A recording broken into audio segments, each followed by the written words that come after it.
I had never intended to text my CEO, especially not at 6:15 in the morning, especially not with only 2 words. Sick. The message was supposed to go to my younger brother. Instead, I sent it to Dr. Vivian Sterling, founder and CEO of Rowan Biomedical, the most disciplined woman in Harbor Point.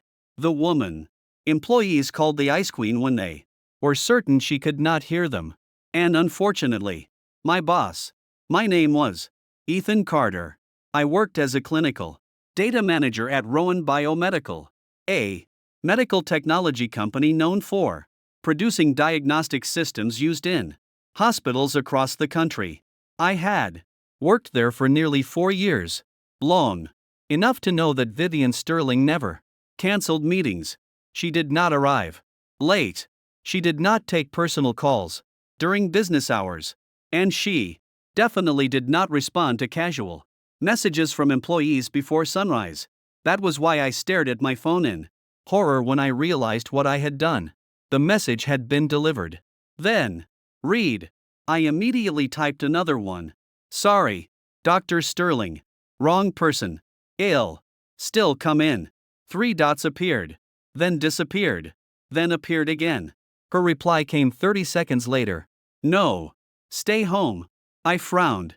Before I could answer, another message arrived. Temperature? I stared at the screen. That was not the response I expected. I touched my forehead. I had been coughing all night, and my body felt like it had been thrown down a staircase. Still, admitting weakness to Vivian Sterling felt more dangerous than attending work sick. Probably just a cold. Her answer arrived instantly. That was not my question. Even through a text message, she sounded like she was sitting at the head of a conference table. I found the thermometer in my bathroom cabinet. A minute later, the number appeared. 102.1. The typing indicator returned. Do not leave your apartment. I smiled weakly. I wasn't planning to run a marathon. There was a longer pause this time. Then, Ethan. Just my name. Somehow, that was more intimidating than a full paragraph. Understood. I put my phone down and tried to sleep. At 7:30, I woke to 12 missed calls from my team. The first message was from my coworker. Ryan, what did you do? The second. The board meeting was canceled. I sat up too quickly and immediately regretted it. The board meeting. Today's board meeting was one of the most important in Rowan Biomedical's history. Vivian was supposed to present the final acquisition plan for a European research company. It had taken months to prepare. She had personally reviewed every number. Investors had flown in from 3 countries. Vivian Sterling did not cancel meetings like that. I called Ryan. He answered immediately. Ethan? Yes. You're alive. Barely. What happened? I'm sick. I know that part. His voice lowered. Why did Dr. Sterling cancel the board meeting? My headache grew worse. What? She walked into the executive room at 7 o'clock, told everyone the meeting was postponed, handed control to the vice president, and left. That makes no sense. Exactly. Maybe there was an emergency. Ryan was silent for a moment. Then he asked, Did you text her? I looked at my phone. Accidentally. He groaned. Oh, no. It was 2 words. What 2 words? I'm sick. There was another silence. Then Ryan whispered, You canceled a billion-dollar meeting with 2 words? I did not cancel anything. Tell that to the board. I ended the call before he could say more. I tried texting Vivian again. I heard about the meeting. Please, don't cancel anything because of me. Fine. The message remained unread. That worried me more than a reply would have. At 8:10, someone knocked on my apartment door. I assumed it was Ryan bringing work documents. I dragged myself out of bed, wrapped a blanket around my shoulders, and opened the door. Then I Froze. Vivian Sterling stood in the hallway. Not her assistant. Not a delivery driver. Vivian herself. She wore a charcoal coat over a pale blouse. Her dark hair pulled into its usual neat style. In one hand, she held a pharmacy bag. In the other, she carried a paper bag from the soup restaurant near our office. For several seconds, neither of us spoke. Finally, I managed. Dr. Rowan? Her eyes moved over my face. You look worse than your message suggested. I tightened the blanket around myself. You canceled the board meeting. I postponed it. For me? She stepped forward. You have a fever. There are investors waiting. They can wait. I stared at her. The most controlled woman I had ever met had just dismissed an international board meeting, as if it were a minor inconvenience. Vivian. She raised one eyebrow. I rarely used her first name. Apparently, fever had destroyed my survival instincts. She looked at the open doorway. Are you going to let me in?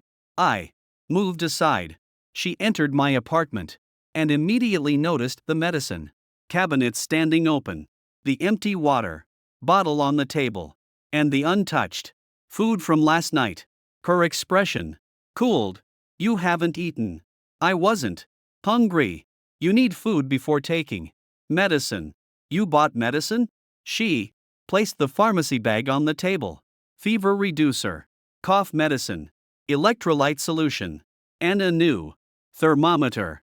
I looked inside. She had bought everything. Not randomly, either. Every item matched my symptoms. You knew what to get? My mother was a physician. That explains some of it. Not why the CEO of Rowan Biomedical had personally gone to a pharmacy at 8 o'clock in the morning. Vivian opened the soup container and handed me a spoon. Eat? I stared at her. You canceled a board meeting, drove across Harbor Point, bought medicine, and came to my apartment because I sent the wrong text. Her hand stopped. For the first time, she did not have an immediate answer. Then she said quietly, the text was sent to the wrong person. I waited. But the message reached the right one. My fever had to be worse than I thought. What does that mean? Vivian looked at me. The Ice Queen expression was gone. She looked tired, worried, almost angry that I had forced her to show it. It means, she said, you always help everyone else before they ask. She placed the medicine beside me.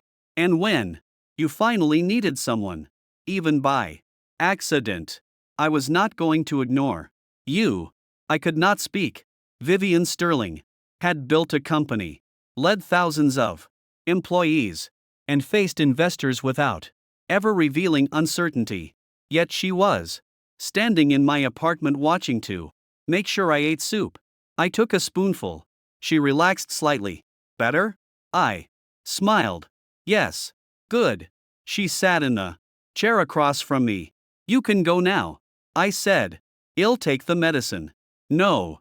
I'm staying until your temperature comes down. I laughed weakly. You have an entire company to run. Her gaze held mine. And I have one employee who thinks he has to be useful every second to deserve care. The words hit harder than I expected. Before I could answer, she reached forward and placed the back of her hand against my forehead. Her fingers were cool. Her expression softened. Then she whispered, almost to herself, you should have told me sooner. That was when I understood something terrifying. Vivian Sterling had not canceled the board meeting because I was an employee. She had canceled it because I was me. Vivian stayed. That fact felt more impossible than the fever. She moved through my apartment with the same calm efficiency she used in meetings. She filled a glass with water, checked the dosage on the medicine, opened the electrolyte drink, and placed everything in a neat row on the coffee table. Then she looked at me. Take these after you finish the soup. I leaned against the couch, still wrapped in my blanket. You know I'm capable of reading instructions. I know. Then why are you watching me like I might secretly throw the medicine away? Because you told me you were fine with a temperature of 102. That was optimism. That was stupidity. I laughed, which immediately turned into a cough. Vivian's expression tightened. She reached for the water before I could. Slowly, I accepted the glass. You sound less like my CEO and more like an angry doctor. My mother would be offended by that comparison. Why? She was much more patient. That surprised another laugh out of me. Vivian watched me for a second, and the corner of her mouth moved. It was barely a smile, but I noticed. I always noticed. After I finished half the soup, she handed me the medicine. I took it without arguing. Happy? I asked. No, what else do I have to do? Finish eating. Vivian. Ethan. There was my name again. I surrendered. For the next 20 minutes, I ate while she answered emails on her phone. She never complained about the board meeting or mentioned the investors waiting for her. She simply sat across from me, replying to messages with one hand and checking my face every few minutes. It should have felt awkward. Instead, it felt strangely natural. That was the dangerous part. I had liked Vivian for longer than I wanted to admit. Not because she was beautiful, though she was. Not because she was powerful, though everyone in Harbor Point knew her name. I liked the hidden parts of her. The way she quietly paid for an employee's surgery and refused to let the company publish it. The way she remembered the names of interns. The way she stayed until midnight whenever her team worked late, even when no one expected her to. She was not cold. She was careful. There was a difference. Most people never waited long enough to see it. I had. And somewhere along the way, respect had become something far more dangerous. I never told her. There was no point. She was the CEO. I was a clinical data manager. We worked in the same company, but we did not live in the same world. At least, that was what I had always told myself. Then she canceled a board meeting and showed up at my apartment with medicine.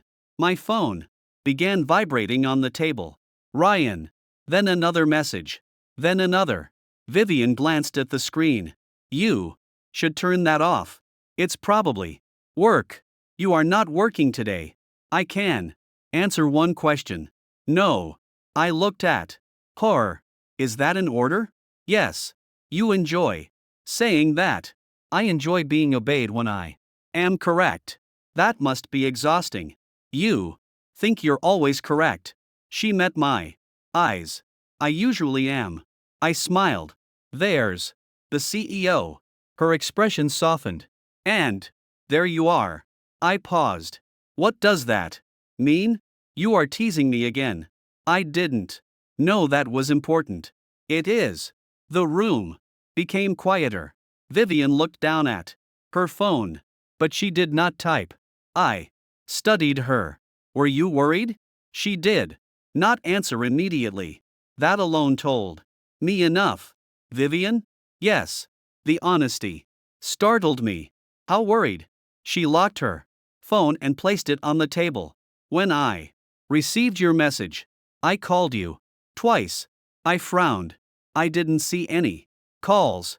You did not answer. I was probably asleep. I know that now. Her voice remained controlled, but there was tension beneath it. At the time, I did not know whether you had a cold, whether you were in the hospital, or whether something worse had happened. You thought something serious happened because I said I was sick. You never asked for help. I became quiet. She continued. You stayed overnight during the Viridian trial because the database failed. You drove Ryan to the emergency room when his daughter was injured. You covered 3 departments during the winter outbreak. Her gaze held mine. You never complain. So, when you sent me Those words. I assumed it was serious. The realization settled slowly. Vivian had noticed all of it. The late nights, the small favors, the things I did, without thinking anyone paid attention. You remember that much about me? Yes. Why? Her eyes shifted away. I pay attention to my employees. I smiled. Faintly. All 2,000 of them? Her silence answered before she did. No, the word was almost too quiet to hear. I felt my heartbeat change. The fever made it difficult to think clearly. But not that difficult. Then why me? Vivian stood and walked toward the window. For several seconds, she stared at the street below. When she finally spoke, her voice was lower. Do you remember the night of the Meridian launch 2 years ago? Yes. Of course I remembered. It had been the biggest product release in company history. The entire executive team had celebrated at a rooftop restaurant. Vivian had disappeared. Before dessert, I found her alone on the service stairs, breathing too quickly, one hand pressed against the railing. Everyone called her fearless. That night, I realized she had panic attacks. I had sat beside her without asking questions. I did not call anyone. I did not tell anyone afterward. I simply stayed until she could breathe normally again. You promised you would never mention that night, she said. I never did, I know. She turned toward me. That was the first time anyone saw me lose control and did not use it against me. I sat very still. Vivian walked back to the couch. You did not treat me differently the next morning. You did not become overly careful.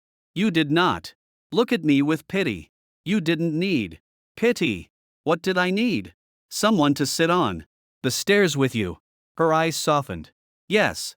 She sat beside me this time. Not across from me. The distance between us suddenly felt much smaller. I have trusted you since that night, she said. I looked at her. Trust does not usually involve canceling board meetings. No. Then what does? She lowered her gaze to her hands. For the first time since I had known her, Vivian Sterling looked uncertain. I am still trying to answer that. Before I could respond, my phone rang again. This time, Vivian reached for it first. I raised an eyebrow. Are CEOs allowed to confiscate personal phones? Only in medical emergencies. This is not a medical emergency. You are wearing a blanket like a cape and arguing with your medication schedule. That is not a recognized symptom. It is. Now. She turned the phone over. A message preview appeared on the screen. Ryan, the board is asking why she left. People saw her buy medicine near your building. This is becoming a thing. Vivian read it. Her expression became unreadable again. I felt the warmth in the room disappear. This is exactly what I was worried about, I said. She looked at me. What? People talking. They always talk. Not like this. I pushed the blanket aside and sat straighter. You canceled a major meeting and came here. Personally. If anyone finds out, they already have. That doesn't concern you? No, it should. Why? Because you're the CEO. Her gaze sharpened. And you are ill. That is not the same level of importance. Vivian's face changed. Not anger. Exactly. Hurt. She stood. Do not say that again. I stared at her. What? That you are less important because of my position. I didn't say I was less important. You did. Her voice remained quiet, but every word landed clearly. You simply used different language. I looked away. Vivian stepped closer. I canceled a meeting because it could be rescheduled. I came here because you needed someone. You didn't know that. I knew you were alone. That stopped me. She was right. My brother lived in another state. My parents were gone. Most of my friends had families and demanding jobs. I had been alone. I just Had not thought it mattered. Vivian. Did she check the thermometer again? And handed it to me. Take your temperature. I obeyed. A minute later. It read 100.7. She visibly relaxed. It is coming down. Then you can go back to work. No. I sighed. Vivian. She sat beside me. Again. I moved the meeting to tomorrow afternoon. You postponed it an entire day? Yes. For a fever? For you. The words came too easily this time. Neither of us moved. I looked at her searching for the controlled CEO expression. It was gone. She seemed to realize what she had said, but she did not take it back. Instead, she reached for the blanket and pulled it over my shoulder.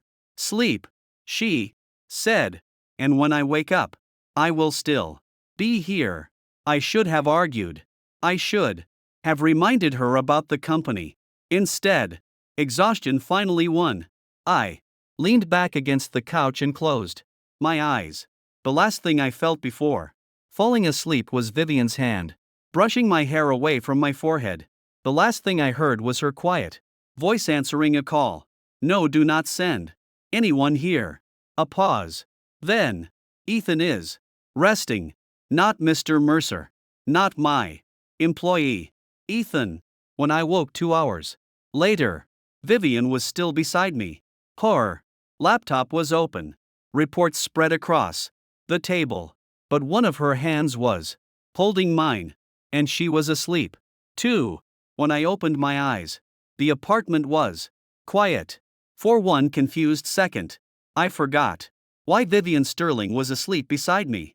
Then I saw the medicine on the table, the empty soup container, her laptop resting across her knees, and her hand still holding mine. I did not move. Vivian looked different when she slept, less guarded. The tension she carried through every meeting had disappeared from her face. A loose strand of dark hair had fallen across her cheek, and her fingers rested around mine as though she had reached for me without realizing it. I should have pulled away. Instead, I watched her for another few seconds. Then her phone vibrated. Vivian woke.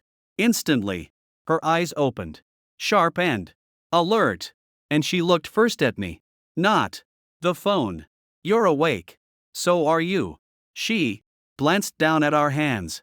For the first time since I had known her, the CEO of Rowan Biomedical looked genuinely embarrassed. She released me and straightened.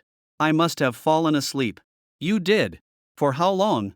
Long enough to use my hand as a pillow substitute. Her expression returned to its usual calm. I was not using it as a pillow. No. What would you call it? She picked up her phone, monitoring your circulation. I laughed. Vivian ignored me, but the faint color in her cheeks betrayed her. She checked the screen. Her expression changed. What happened? I asked. She did not answer immediately. That was never a good sign. Vivian, the board meeting has been moved forward to today? 2 hours from now. I sat up. Then you need to leave. She looked at me. Your fever? Check it. She handed me the thermometer. A minute later, the screen showed 99.4. Almost normal. I said, you are still sick, and you are still the CEO of a company with investors waiting. Her gaze remained on the thermometer. I knew she wanted to argue. Go. I said more gently. I'll stay in bed. I'll take the medicine. I'll even finish the electrolyte drink that tastes like melted plastic. It is lemon. That does not improve it. She almost smiled. Then, her phone rang again. This time she answered. Yes. Her voice became professional immediately. I watched the transformation happen. The woman who had fallen asleep holding my hand disappeared behind the CEO. Everyone knew, though, begin without me if necessary. A pause. I will arrive in 30 minutes. She ended the call. You should go. I repeated. Vivian closed her laptop but did not stand. Will you call me if your temperature rises? Yes. Immediately? Yes. Not after deciding whether it is serious enough. I sighed. Immediately. And you will not work. Ill. Try. Ethan. I will not work. She finally stood at the door. She stopped and turned back. For a moment, she seemed to want to say something. Instead, she walked toward me and placed the back of her hand against my forehead. One last time. You're cooler. That is the nicest thing you have ever said to me. I meant your temperature. I know. Her hand remained there for half a second longer than necessary. Then she stepped away. Rest. Yes. Dr. Sterling. She gave me a warning look. I smiled. Good luck with the board. Vivian's expression softened. Thank you. Then she left. The apartment felt strangely empty. After the door closed, I had spent the entire morning trying to convince her to go. Now that she was gone, I wanted her back. That was a dangerous realization. At Rowan Biomedical, the board meeting had already begun when Vivian arrived. I knew this because Ryan sent me updates every 5 minutes. She just walked in. Everyone stopped talking. Then, the investors know she was at your apartment.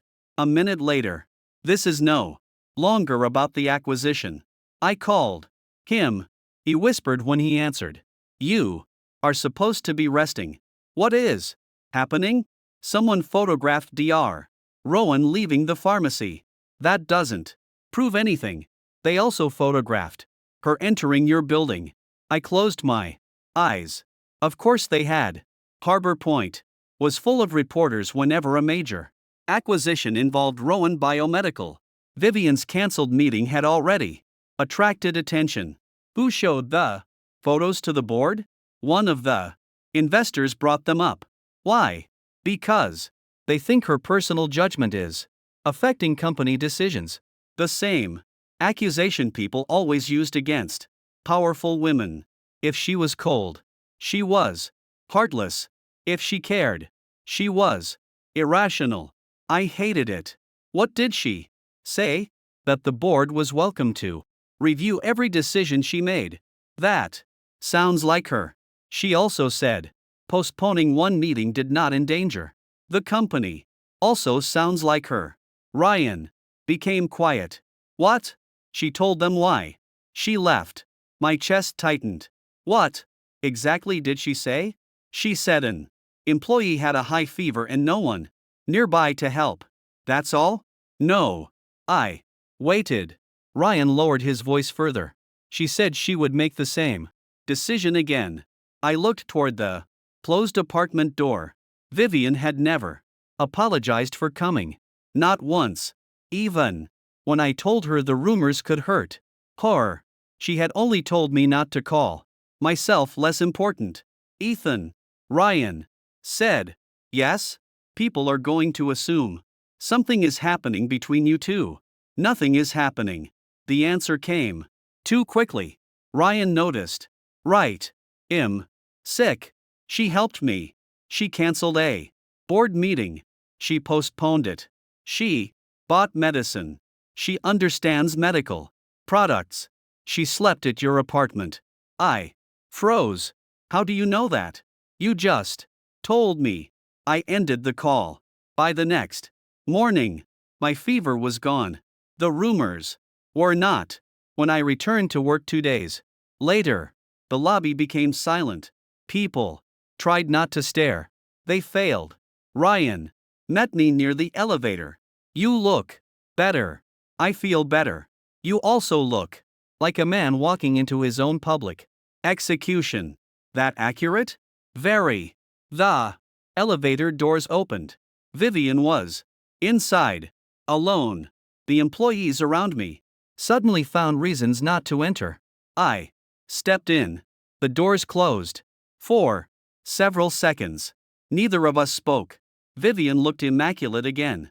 Dark suit, perfect posture, unreadable expression. But her eyes moved over my Face. Checking me. Temperature? Normal. Cough? Almost gone. Medicine? Finished. She nodded. Good. I smiled. There it is again. What? You're pretending. This is a medical evaluation. It is. Then why is the entire company talking about us? Her expression did not change. Ignore them. That is easier for you. No, the elevator continued upward. Then she reached out and adjusted my crooked tie. The movement was gentle, familiar, far too intimate for an elevator with a security camera. I stopped breathing. Vivian seemed to realize what she was doing only after her fingers touched my collar. But she did not pull away. Instead, she straightened the tie carefully. You came back too early, she said. I was gone 2 days. You were ill. Better. Her eyes met mine. I know. The elevator reached the executive floor. The doors opened. 3 board members were standing outside. All 3 saw Vivian's hand still resting against my chest. Nobody spoke. Vivian slowly lowered it. I expected her to step away, to explain, to become the distant CEO again. Instead, she looked directly at the board members and said, Mr. Mercer will attend today's strategy meeting with me. One of them frowned. Is that necessary? Vivian's voice turned cold. Yes. Then she looked at me. Not like an employee. Not like someone she needed to protect from rumors. Like someone she wanted beside her. Come with me, Ethan. And for the first time, she did not care who saw me follow. The strategy meeting began at 9:30. I had attended dozens of meetings at Rowan Biomedical, but never one like this. Usually, I sat near the end of the table with the clinical data team. I presented numbers. When asked, answered technical questions, then returned to my office. Before the executives began discussing budgets and acquisitions. This time, Vivian placed a folder beside the chair, directly to her right. My name was printed on it. I stopped beside the table. You want me to sit here? Vivian looked up from her documents. Yes. That seat usually belongs to the chief operating officer. He is joining remotely, and every other chair is taken? No. Her expression made it clear. She did not intend to explain further. I sat down. Across the table, 3 board members exchanged glances. One of them was Nathan Brooks, the investor who had raised questions about Vivian leaving the previous meeting. He was in his late 40s, polished, confident, and skilled at making criticism sound like concern. Mr. Mercer, he said, I did not expect you to attend. I didn't either. Vivian opened the meeting file. Ethan manages the clinical data involved in the acquisition. His attendance is relevant. Adrian leaned back. Of course. The way he said it made the meaning obvious. He did not believe I was there because of my work. The meeting began with the proposed acquisition of Halcyon Medical Research, a European company developing an early detection system for neurological conditions. Rowan Biomedical wanted its technology. Halcyon wanted access to our hospital network. On paper, the partnership looked perfect, but I had spent the last 3 months reviewing Halcyon's clinical records, and something had bothered me. Their success rate was too consistent. Medical data was never that clean. Patients dropped out. Hospitals made reporting errors. Trials produced unexpected results. Halcyon's reports looked almost perfect. I had mentioned it to my department director twice. He told me the figures had already been audited. So I stopped pushing. That morning, while the executives discussed acquisition costs, Vivian slid a note toward me. You disagree with something. I looked at her. She continued listening to the presentation as if she had not written anything. I wrote back. The clinical results are unusually consistent. She read it, then wrote, unusually good? Unnaturally good? Her eyes moved toward me. The presentation continued. Halcyon's representative displayed a chart showing a 94% diagnostic accuracy rate. Everyone around the table seemed impressed. Vivian did not react. When the representative finished, Adrian smiled. This is precisely why we should finalize the agreement today.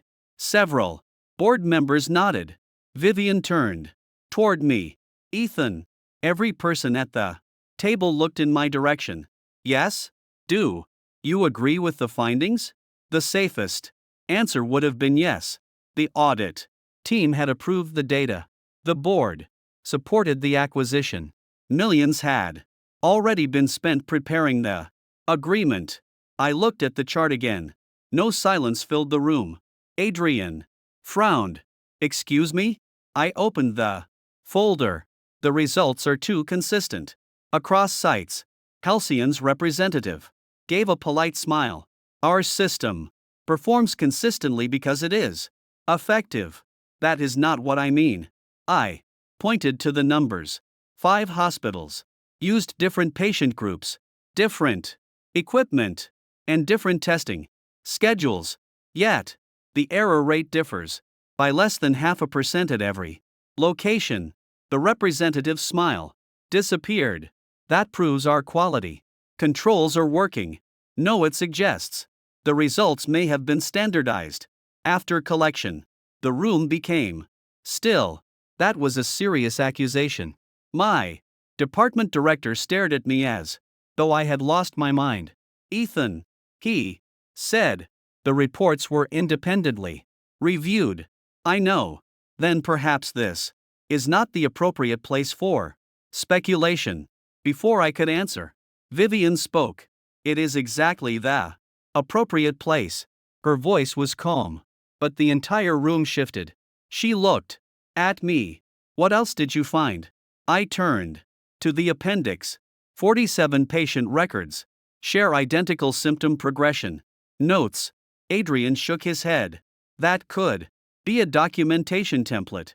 It could, except the notes include identical spelling errors. Nobody interrupted this time.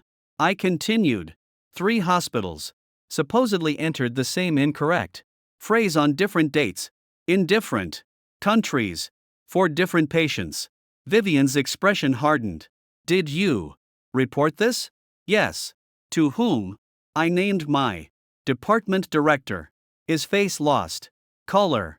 I was told the issue had already been reviewed. I added. Vivian turned toward him. Was it? He adjusted his tie. The audit team said the inconsistencies were minor. Who on the audit team? I would need to check. Vivian closed the acquisition folder. The signing is suspended. Adrian immediately leaned forward. Vivian, we cannot halt a major acquisition because one employee noticed. Repeated wording. One employee noticed something every paid auditor missed. We do not know that anything improper occurred. No, she said. Which is why we will investigate before transferring several $100 million. Adrian's eyes moved between us. This decision will create more questions about your judgment. Vivian's expression became colder. What does that mean?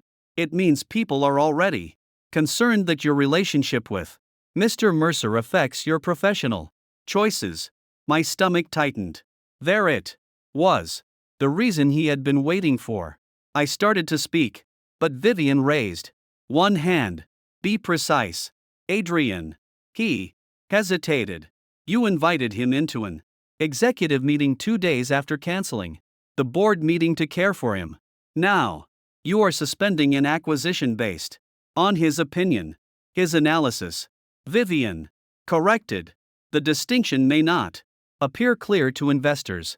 Vivian stood. She did not raise her voice. She never needed to. Then make it clear.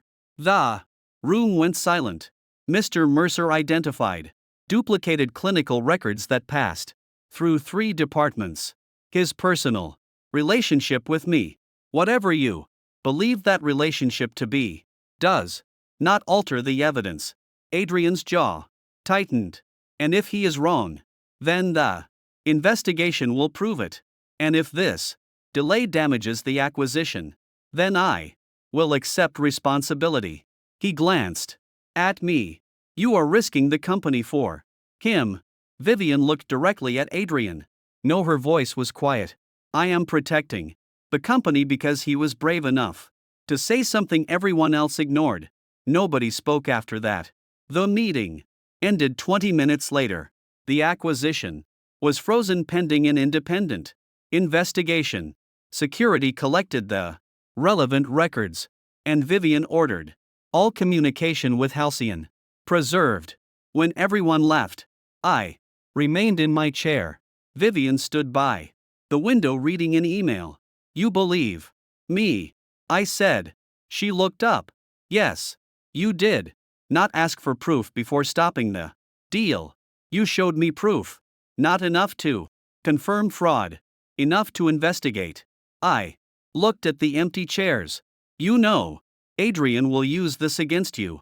He uses everything against me. This is different. Because it involves you? Yes. She placed her phone on the table. Ethan, do you think I invited you here because I wanted you close to me? The question caught me off guard. I don't. No. I did. My heartbeat changed. Then she continued. But I also invited you because you were excellent at your job. I stared at her. Vivian walked closer. Those two facts can exist at the same time. You just admitted you wanted me close. I did. She stopped beside my chair. Are you going to pretend you did not hear it? I'm trying to decide whether the fever came back. She touched my forehead before I could stop her. Her palm rested against my skin. No fever. Then I heard you correctly. Yes. Her hand lowered slowly. The office felt too quiet. I looked at her. What exactly are we doing, Vivian? For the first time all morning, she seemed uncertain. I don't know. That is not a very CEO answer. This is not a company decision. No, it would be easier if it were. I smiled faintly. You could make a 5-year plan. I already considered it. I laughed. She did not. You're serious? I like preparation. What would phase 1 be? Her eyes held mine. Finding out whether you feel the same way. The humor disappeared. She had stood before investors without hesitation. She had suspended a major acquisition in minutes, but asking me that question frightened her. I could see it. I stood. We were close enough that I could smell the faint perfume she wore to work. Vivian? Yes? I have liked you for almost 2 years. She stopped breathing. I continued before courage abandoned me. I like you before the medicine. Before the cancelled meeting. Before everyone started talking.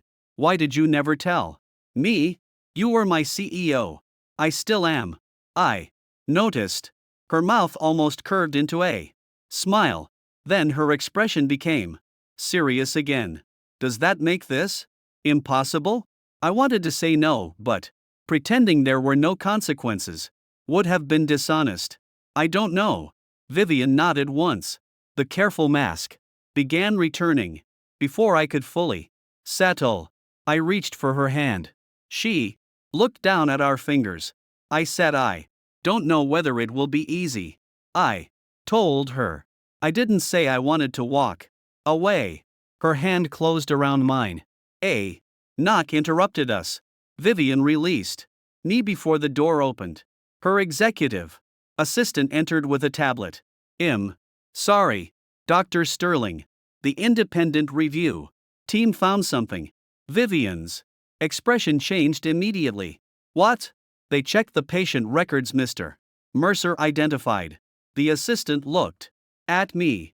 He was right. I felt the air leave my lungs. How serious? Vivian asked. Halcyon altered results from at least 2 trial sites. though legal. Department believes there may be criminal exposure. Vivian became perfectly still.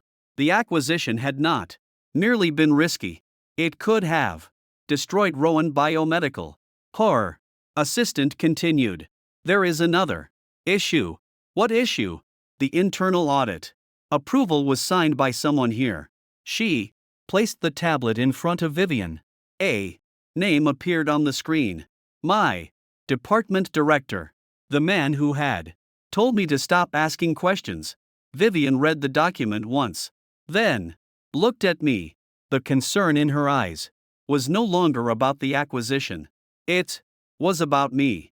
Because if the director had helped hide the altered data, then my questions had made me a problem. And someone inside Rowan Biomedical already knew I was the person who discovered the truth. By noon, Rowan Biomedical's legal department had sealed the clinical records.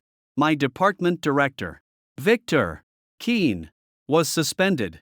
Security collected his laptop. The board demanded an explanation, and I was told not to leave the executive floor alone. I stared at Vivian across her office. That last part feels dramatic. It is necessary. Victor is a data director, not an assassin. We do not know what he is. He approved false records, and you exposed him. Vivian closed the blinds, overlooking the hallway. That makes you a risk to anyone involved. I leaned against the edge of her desk.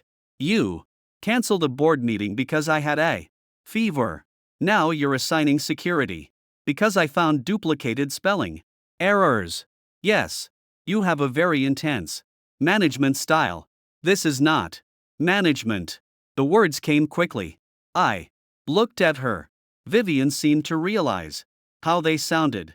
But once again, she did not take them back. What is it? I asked. Her jaw tightened. Concerned for an employee? For you. The answer left no room to hide behind titles. Before I could respond, her assistant entered. Dr. Sterling, the board is ready. Vivian nodded, then looked at me. You're coming. I frowned. To the emergency session? Yes. That will make the rumors worse. I am no longer making decisions based on rumors. She walked toward the door. I followed. The boardroom was already full. Nathan Brooks sat near the center, surrounded by legal advisors and investors. Victor's empty chair remained at the table like evidence. The moment I entered beside Vivian, every conversation stopped. Adrian's expression hardened. Mr. Mercer should not be here. Vivian took her seat. He discovered the fraud. He is also a witness in an internal investigation, which is why he should hear what is being discussed about his work. Adrian glanced at me. This is precisely the problem. You are treating him as though he belongs in every room simply because you care about him. Silence spread across the table. No one had said it that directly before. Vivian did not look embarrassed. She looked dangerous. I invited him because he is relevant. And if your feelings are influencing you, I saw several board members lower their eyes. They expected Vivian to deny it. She did not. My feelings do not change the evidence. That was not my question. No, she said calmly. It was an attempt to make my private life more important than an internal crime. Adrian leaned forward.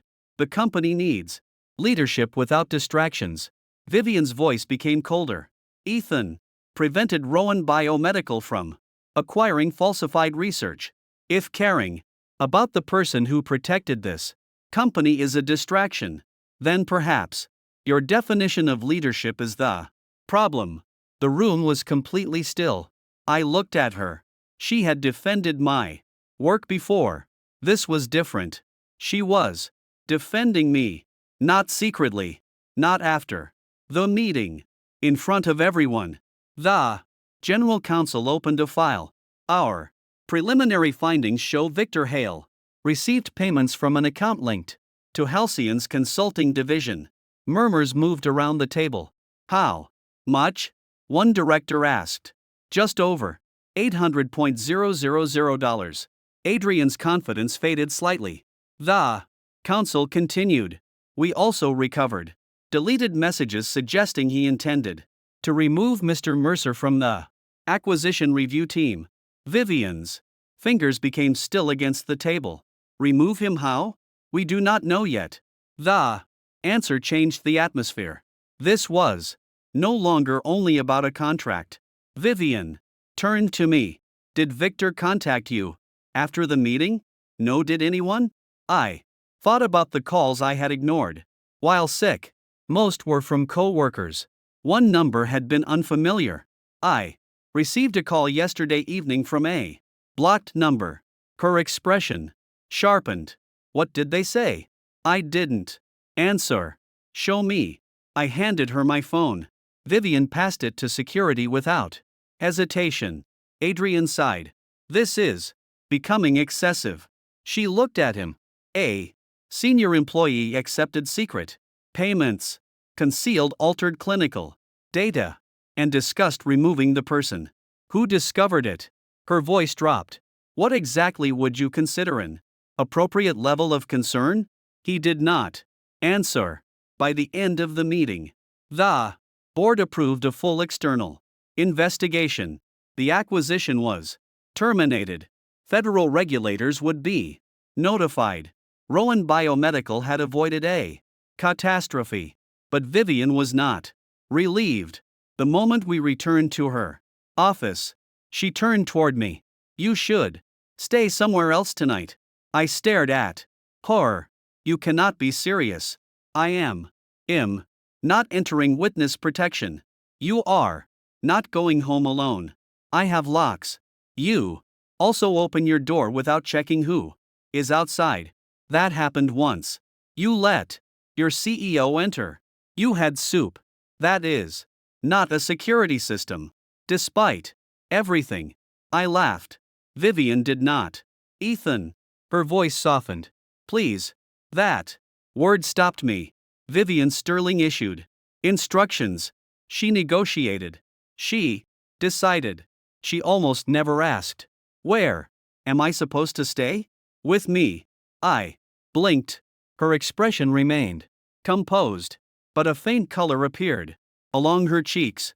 You have security at your house. I said. Yes.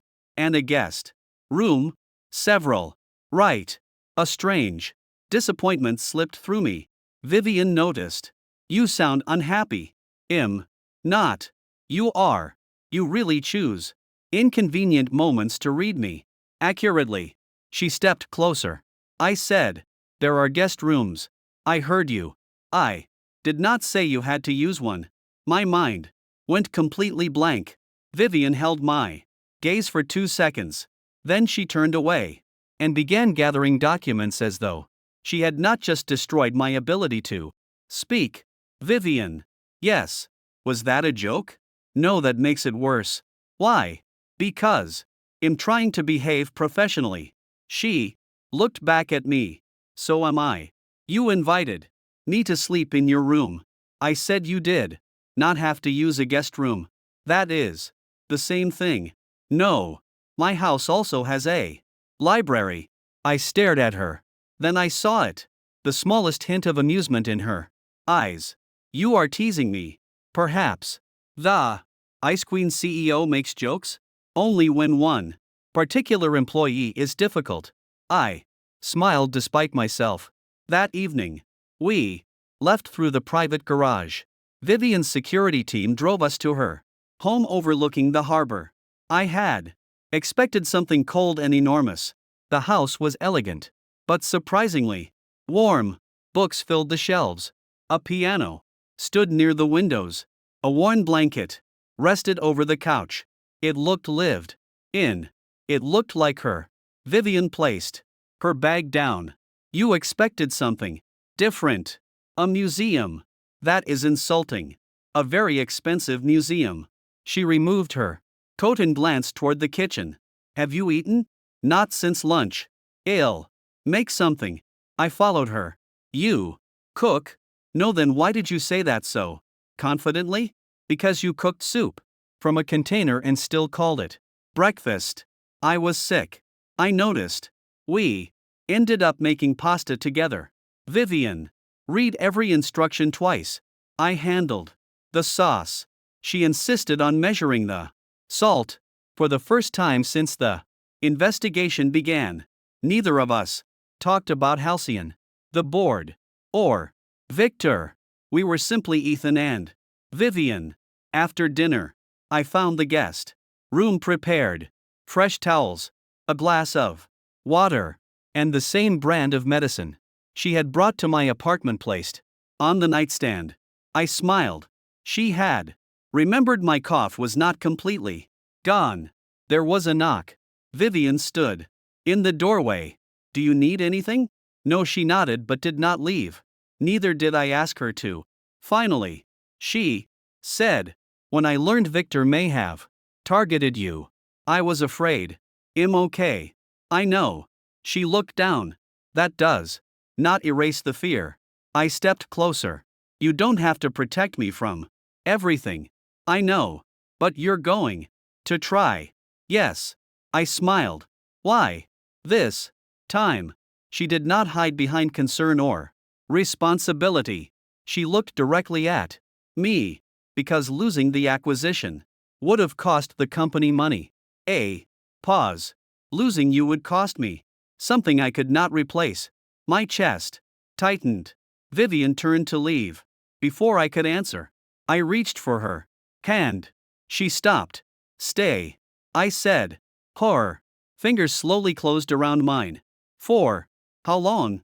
I drew her closer. Until neither of us has to pretend this is only concern. For once, the woman who always had an answer said nothing. She simply stepped into the room and closed the door behind her. Vivian stood inside the guest room with her hands still resting on the door. For once, neither of us knew what to say. The silence was not uncomfortable. It was fragile. One careless word could send us both back behind the walls we had spent years building. I still held her hand. Vivian looked down at our fingers. Then, slowly lifted her eyes to mine. You asked me to stay. She said. I did. Do you know what you were asking? Not completely. That is not reassuring. I'm trying to be honest. Horror. Expression softened. You usually are. I drew a slow breath. I don't want this to become something we only admit when there is a crisis. Vivian became still. The fever. The investigation.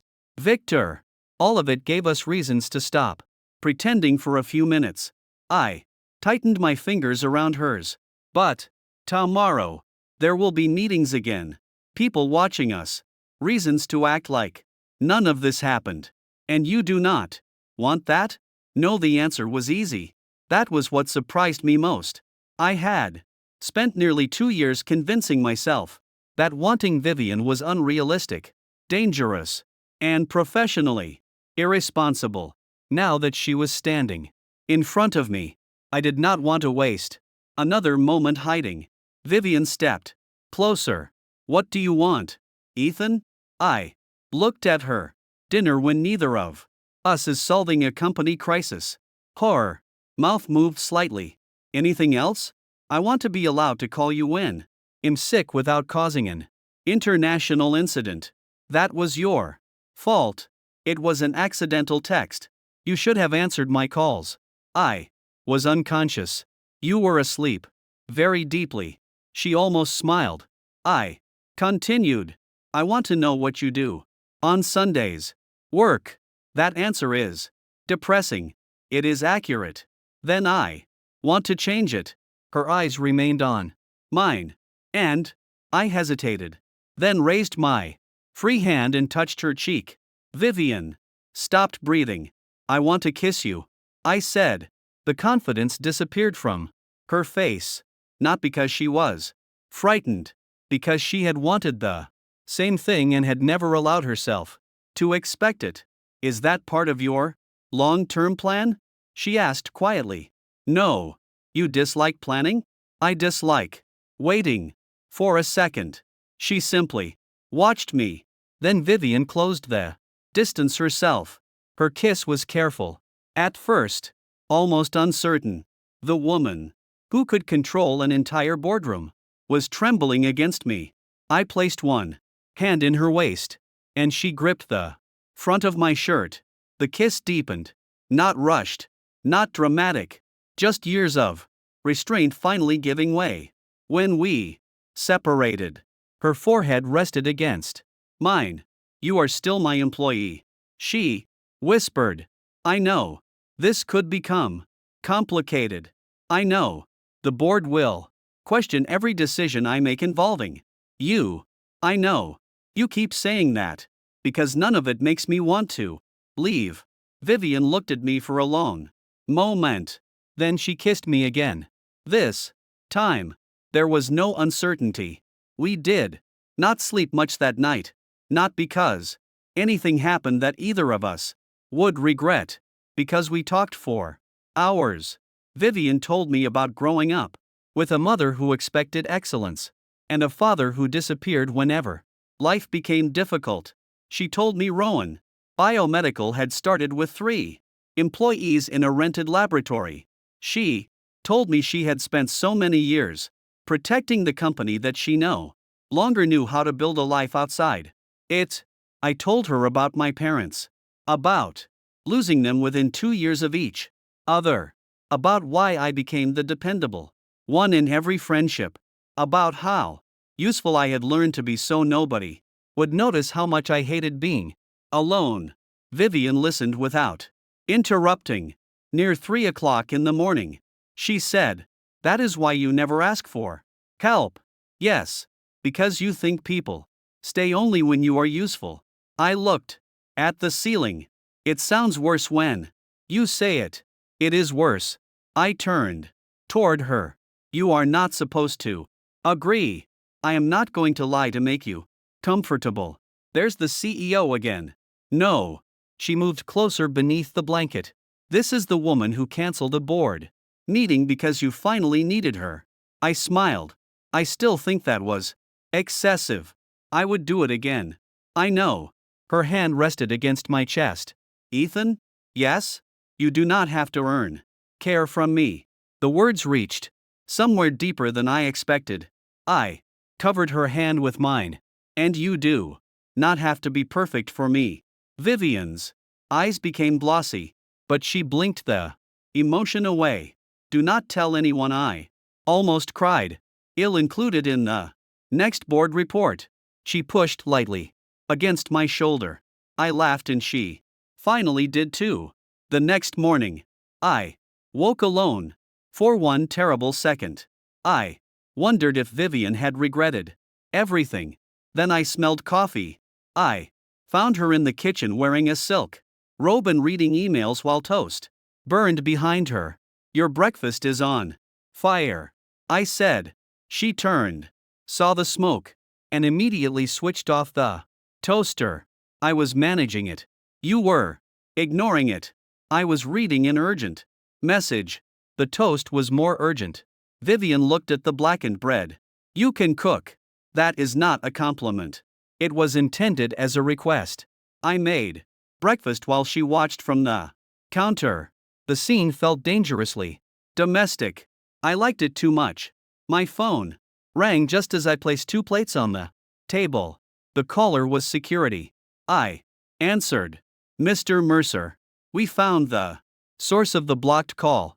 Vivian's expression changed instantly. Who was it? I asked. Victor Hale. The warmth in the room disappeared. The security officer continued. He left a voicemail.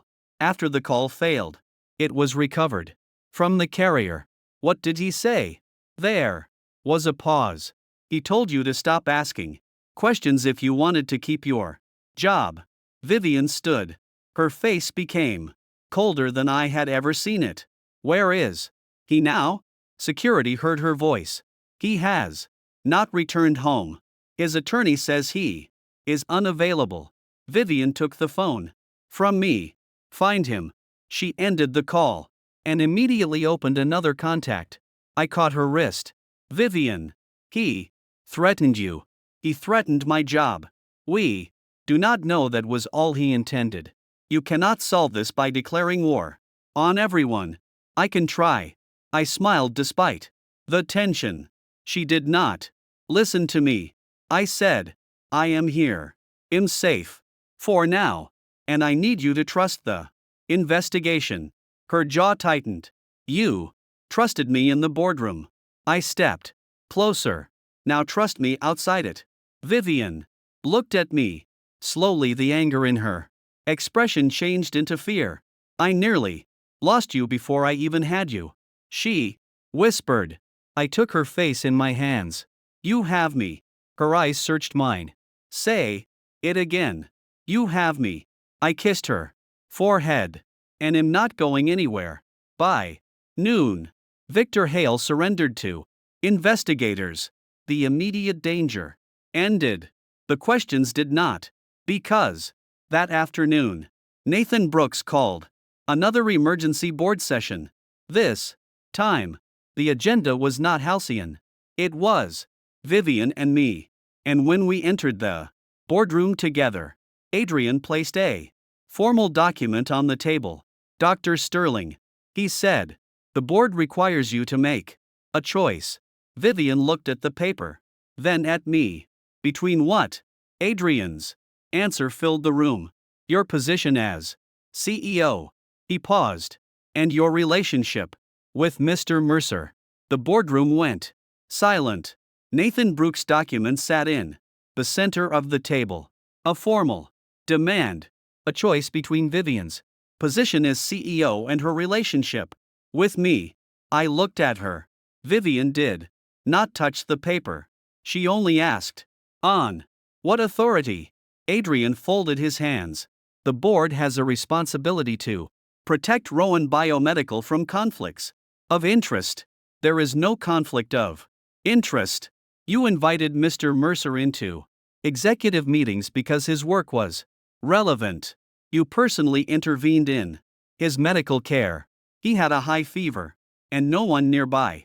You brought him into your home. The room tightened. Adrian had clearly done his research. Vivian's expression did not change. My home is not company property. No, he said. But your judgment affects company stability. I felt anger rise. This was not about policy anymore. It was about punishing Vivian for refusing to behave the way they expected. I leaned forward. Then, remove me from the acquisition team. Vivian turned to me immediately. No, it would eliminate the conflict. There is no conflict. Vivian knew her voice was sharp enough to stop me. She looked back at Adrian. You are asking me to end a personal relationship because Mr. Mercer exposed fraud that this board failed to detect. Adrian's jaw tightened. I am asking you to choose the company. I have chosen the company every day for 12 years. Then prove it. Vivian finally picked up the document. For 1 second, I thought she might sign it. Instead, she tore it in half. The sound was quiet. The effect was not. Several directors stared at her. Adrian's face hardened. Vivian placed the pieces back on the table. No, he stood. You should think carefully. I have. You are risking your position. Then call a vote. The room shifted. Nobody had expected that. Neither had I. Adrian stared at her. You would truly put your leadership to a vote over this? Vivian's voice remained calm. No, you are putting my leadership to a vote because you believe caring about someone makes me unfit to lead. She looked around the table. So, vote. No one spoke. Vivian continued. Before you do, review the facts. She opened the financial report. Rowan Biomedical's revenue increased 18% this year. Another page. Our hospital network expanded into 4 new regions. Another. We avoided a fraudulent acquisition because Ethan Mercer noticed evidence every executive review missed. Her eyes moved from one director to the next. If you believe I am no longer capable of leading this company, vote against me. A pause. But do not pretend this is about protecting Rowan Biomedical. Her gaze returned to Adrian. This is about controlling a decision that was never yours. The chairman cleared his throat. We will vote. My heartbeat pounded. Vivian sat beside me, perfectly still, under the table. I reached for her hand. She looked at me. You don't have to do this. I whispered. Yes, I do. For me. For myself. That answer silenced me. The vote began. One by one, directors stated their decisions. Confidence in Dr. Rowan. Confidence. Confidence. One vote. Against. Another vote against. Then more. In support. When the final count was announced, Vivian retained her position by a decisive majority. The room released a breath. Adrian did not. The chairman looked at him. The matter is closed. Adrian gathered his papers. Not necessarily. Vivian's eyes narrowed. What does that mean? He pushed a second folder across the table. Rowan Biomedical's ethics policy prohibits direct reporting relationships and romantic partnerships. I opened the folder. This time, he had a valid point. Vivian could not remain my CEO while I continued reporting through her leadership chain. Adrian almost smiled. You may keep both your position and your relationship. A pause. But Mr. Mercer cannot remain in his current role. Vivian's hand tightened around mine. I understood immediately. If I stayed at Rowan Biomedical, every promotion would be questioned. Every assignment would look like favoritism. Every success would become hers instead of mine. I closed the folder. He's right. Vivian turned to me. Know this policy existed before us. We can restructure your reporting line and people will still question every decision. I do not care what people say. I do. Her expression changed. I lowered my voice. Not because I am ashamed of us. I looked around the boardroom because I do not want my career to become proof that I was only successful because you loved me. Vivian went quiet. That was the fear I had carried since the rumors began. Not that she would stop choosing me. That I would stop being able to choose myself. After the meeting, we returned to her office. Vivian stood by the window, arms folded. You are considering leaving? Yes. No. I almost smiled. That is not your decision. It can be. You cannot order me to stay. I can offer you another position. That would prove Adrian's point. I could create an independent division. For me? For your work. Vivian. She turned away. The anger was easier for her than fear. I walked toward her. I am not leaving you. You would be leaving the company. Yes. The company is part of my life. But it is not all of your life anymore. She looked at me then. I continued. I want to build something that is mine. Her eyes searched my face. What? A clinical integrity consultancy. The idea had formed during the investigation. Hospitals and medical companies needed people who could examine trial data without pressure from acquisition teams or investors. I could help companies find what everyone else misses. Vivian said nothing. I would not compete with Rowan Biomedical. That is not what concerns me. What does? Her voice lowered. That one day you will realize your life is easier without me in it. The honesty broke something in me. I stepped closer and took her hands. Vivian, leaving Rowan Biomedical is not leaving you. How can you be sure? Because the company was where I met you. I touched her cheek. But you are the person I chose. Her eyes became glossy. This time, she did not hide it. I kissed her gently. When we separated, she Whispered. I hate this plan. I know. I may criticize it frequently. I expected that. I will review your business proposal. I did not ask you to. You should. I smiled. There she is. 2 weeks later, I submitted my resignation. Not because the board forced me out. Because I wanted a future no one could. Plain Vivian had handed me. On my final day, employees gathered in the lobby. Ryan hugged me hard enough to hurt. You accidentally texted the CEO that you were sick, he said. Now you're leaving to start a company. Not the career plan I expected. Vivian stood near the elevator, watching quietly. When the lobby emptied, I walked toward her. So, I said, I'm no longer your employee. No, does that mean you can stop pretending to be professional? Her eyes softened. I stopped pretending weeks ago. Then, in the middle of the lobby, where anyone could have seen us, Vivian took my face in her hands and kissed me. When she pulled back, she said, dinner tonight. Is that an invitation? No, an order. Her mouth curved. A date. I smiled. Then, yes. As I walked out of Rowan Biomedical, I looked back once. Vivian stood behind the glass doors. Not as my CEO. Not as the woman who had canceled a board meeting. As the woman who had chosen me. Even when everyone demanded she choose something else. And for the first time, we were no longer hiding behind a company policy. We were simply beginning. 6 months after leaving Rowan Biomedical, I stood outside a conference room with my own company's name printed on the glass. Mercer. Clinical Integrity. The office was not large.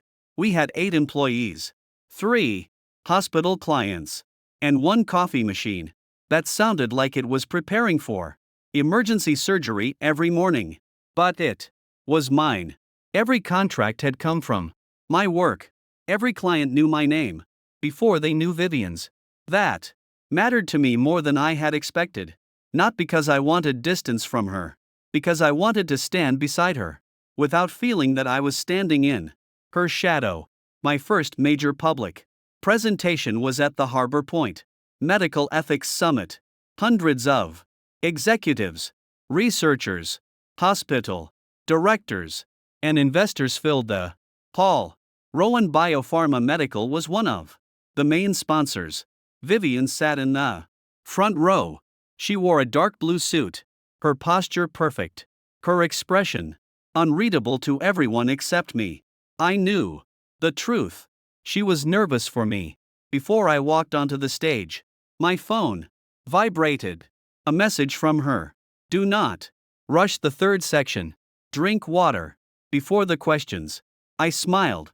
Is this professional advice or controlling girlfriend advice? Her reply came immediately. Both. Then another message appeared. You will be excellent. I stared at those words for a moment.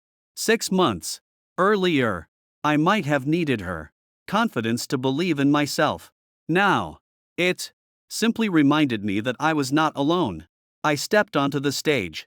The presentation lasted 40 minutes. I spoke about manipulated trial records, weak oversight systems, and the dangers of allowing financial pressure to influence clinical reviews. I did not mention Halcyon by name. I did not need to. Everyone in the industry knew why Mercer Clinical Integrity existed. When the questions ended, the audience applauded. I looked toward the front row. Vivian was already standing. She did not clap politely. She looked proud. Completely, openly proud. That meant more than the applause. Afterward, several hospital representatives approached me about future contracts. By the time the room emptied, I had 3 meetings scheduled for the following week. Vivian waited near the stage. I walked toward her. Well, I asked. You rushed the third section. I laughed. That is your first comment? No, she adjusted my tie just as she had in the elevator months earlier. My first comment is that you were excellent. Better. I also dislike your final slide. What was wrong with it? The font was too small. There she is. Vivian's mouth curved. You asked for my opinion. I asked whether you were proud of me. You did not. I was going to. She looked around the nearly empty hall. Then she took my hand. I am proud of you, Ethan. The words were quiet, certain, and not because you proved anyone wrong. I squeezed her fingers. Why then? Because you built the life you wanted. A pause and still made room for me in it. I looked at her. I did not make room for you. Her expression changed slightly. No, you were part of the plan from the beginning. For once, Vivian Sterling had no answer. That evening, she told me we were having dinner at her house. I arrived at 7 o'clock with flowers and a bottle of wine. The lights were low. The dining table was set, and Vivian was standing in the kitchen with smoke rising behind her. I immediately rushed toward the oven. What happened? I followed the recipe. You followed it incorrectly. The instructions were unclear. They said bake for 20 minutes. I was answering emails. I opened the oven and removed something that had once been salmon. Vivian folded her arms. It may still be edible. It has become a geological sample. She looked offended. I laughed and kissed her forehead. Well-ordered dinner. I wanted to cook for you. The disappointment in her voice softened me. You canceled a board meeting and brought me medicine when I was sick. That was different. How? You needed me. I touched her cheek. I still do. Her eyes lifted to mine. Just not for cooking. She narrowed them. You were doing well until that sentence. We ordered food from the small Italian restaurant near my old apartment. While we waited, Vivian became unusually quiet. She checked her phone 3 times, but did not answer any messages. Finally, I asked, "What are you hiding?" "Nothing. You are a terrible liar. I run a medical technology company. That does not improve your lying." Her phone vibrated again. She picked it up too quickly, then froze. I watched her expression change. What happened? Nothing. Vivian. She looked at the screen, then at me. For the first time in months, she looked completely uncertain. Give me the phone, I said. Now, that made me more suspicious. I reached for it. She moved it behind her back. The Ice Queen CEO is hiding a text message? It was not meant for you. I stopped. Those words sounded familiar. Was it meant for someone else? Yes. Who? Your brother. I blinked. Why are you texting my brother? Vivian said. Nothing. My heartbeat began to change. Vivian. She slowly brought the phone forward. Read it. The unsent message was open on the screen. I bought the ring. Do you think Ethan will say yes? I stared at it. Then at her. Vivian's face had lost every trace of executive confidence. You bought a ring? Yes. You are asking my brother whether I would marry you? I wanted reliable information. He once convinced me to invest in a restaurant that closed in 3 weeks. I did not know that. You should have performed better due diligence. This is not funny. No. I said softly. It really isn't. Her shoulders tensed. I realized she thought I was refusing. I took the phone from her hand and placed it on the table. Then I held both of her hands. Vivian. Yes. Where is the ring? She hesitated before reaching into the pocket of her dress. The box was small and black. She opened it. Inside was a simple silver band. Elegant. Precise. Very Vivian. I had a speech. She said. What happened to it? I accidentally texted you. Technically, you showed me the draft. That is Worse. I smiled. Then forget the speech. Her eyes searched mine. Ethan. Mercer. Will you marry me? No boardroom voice. No careful strategy. Just Vivian. The woman who had shown up at my apartment because I sent 2 accidental words.